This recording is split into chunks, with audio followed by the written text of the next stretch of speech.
Morning, y'all.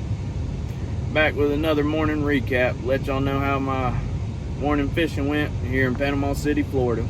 Just kind of gives y'all, a little intel on what's going on. I fish probably 5 times a week.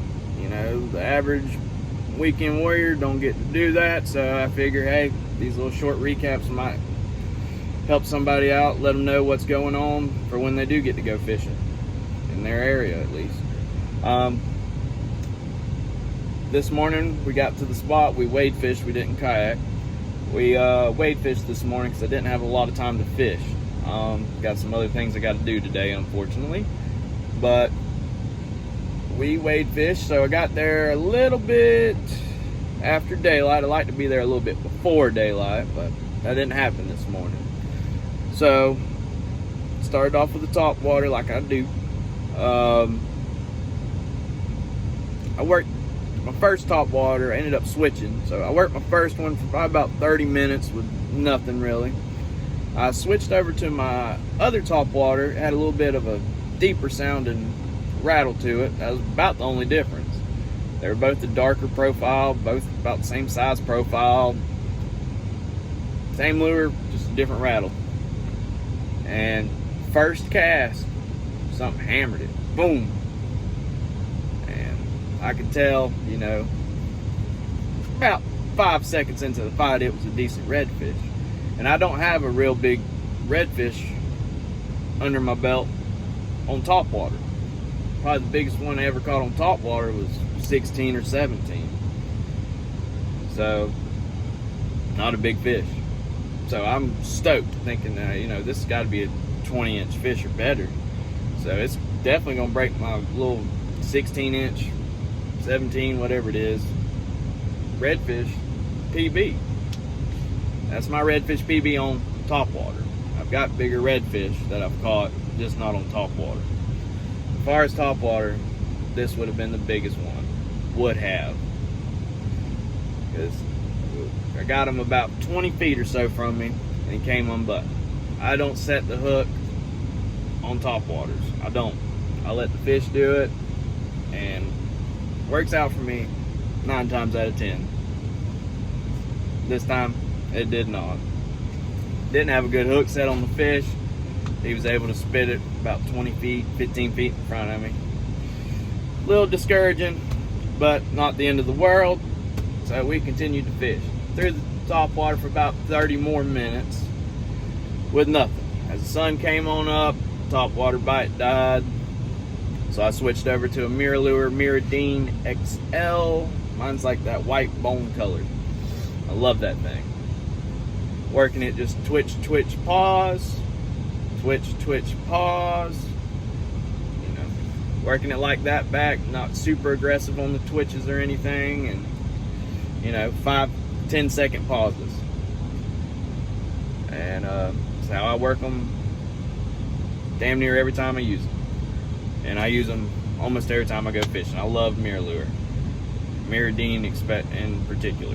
They got good top waters and other baits too, but that Mirrodine is hard to beat. And I'm working it in, and boom! It was first or second cast too, I believe. Working it in, boom! Nice trout gets on there, nice trout. I can tell he's a good one. Fight him in, get him pulled up. This is a nice solid 20-inch trout. But this fish was super proportionate, I guess would be the word for this. Our trout are going down, down, down in quality in my area. And I'm really hoping that's about to change with the different regulations and stuff. I'm hoping after a year or so, we'll see a big change, hopefully.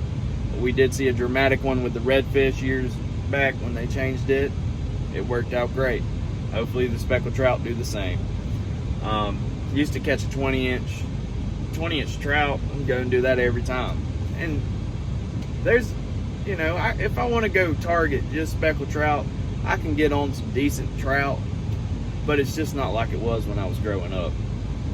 My biggest trout to date is a 26-inch speckled trout, and I've been on a mission to break that. So that's why I've been throwing a lot more Mirrodines and Mirrolures. I got to get some Paul Browns and try them out. Probably going to make a video on that. But I got this fish in, and he was just quality, beautiful fish. Got him released, made sure he was good. Good release, everything on him. Perfect hook set. He didn't get it hooked deep or nothing like that. It was great. Bait was getting blown up everywhere out there. Of course, I didn't have the kayak, so I couldn't get to him, but I'll definitely be back. I was in St. Andrews Bay. Bait's plentiful everywhere right now, but I'll be back there fairly soon. But right now we're on a mission.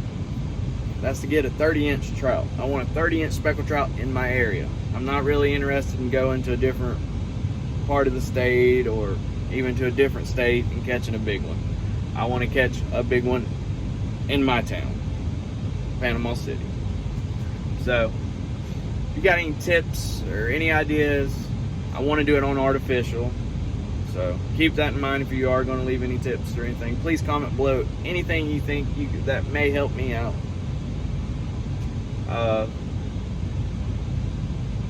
Upper 20s, I'll be stoked about. I'll be stoked to just tie or beat my PB, which is 26.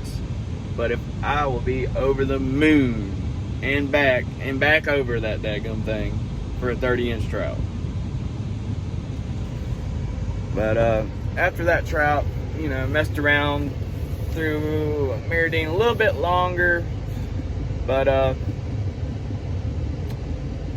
didn't have, I think I caught like a 15 or 16-inch trout after that. But other than that, didn't have much action and kind of died off. See out in the distance, you know, the bait getting hammered out. But as far as where I was at and what I could get to, wasn't a whole lot going on. So decided to call it a day. That was my morning. But you know, I only landed 2 fish, and those 2 fish made my morning. You know, it's the simple things, guys. Just the fact that I'm able to go drive a few miles in the morning and walk right out to the water and catch a fish that easy. It's amazing. Gotta love Florida. It's a beautiful, beautiful state we live in. Well, that being said, guys, I'm out. Y'all have a good one. Go fish.